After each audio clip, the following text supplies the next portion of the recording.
ক্ষমতাধারীরা বরাবরের জন্যই এই কথাটি ভুলে যায় যে ক্ষমতা কারো বাপের সম্পত্তি নয়, এটা চিরদিনের জন্য স্থায়ী নয়। এই ক্ষণস্থায়ী পৃথিবীতে কোনো কিছুই দীর্ঘস্থায়ী নয়। যখন একজন ব্যক্তি ক্ষমতা পায় তখন অত্যাচার, অন্যায়, অবিচার, নির্যাতন, খুন, গুম যে কোনোভাবে তাকে ক্ষমতায় থাকতে হবে, এটাই হয় তার পেশা। এবং এটা যখন আরো বেশি হয়ে যায় তখন সে হয়ে যায় স্বৈরাচার। আর একজন স্বৈরাচার সরকারের বা শাসকের কি করুণ পরিণতি হতে পারে এ বিষয়ে আল কুরআন কি বলেছেন, আসুন জেনে নেই। এই আসমান এবং জমিনে একমাত্র ক্ষমতা ও কর্তৃত্বের মালিক আল্লাহ তাআলা। তিনিই সবকিছুর মালিক। পৃথিবীতে মানুষের জীবনের গতি প্রকৃতি তিনিই নিয়ন্ত্রণ করেন।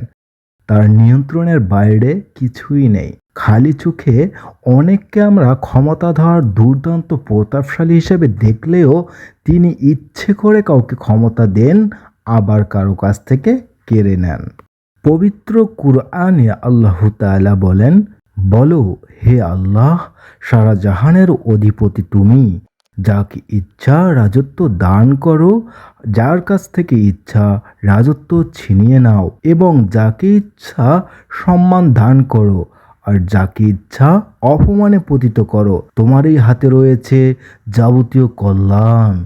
নিশ্চয়ই তুমি সর্ববিষয়ে ক্ষমতাশীল। সূরা আল ইমরান আয়াত 26। আল্লাহ তাআলা মানুষকে ক্ষমতা বা যে কোনো নিয়ামত দিয়ে পরীক্ষা করেন সে কিভাবে নিয়ামতের ব্যবহার করছে। তারই উপর নির্ভর করে তার নিয়ামত বাড়িয়ে দেন অথবা ধ্বংস করে দেন অথবা কেড়ে নেন।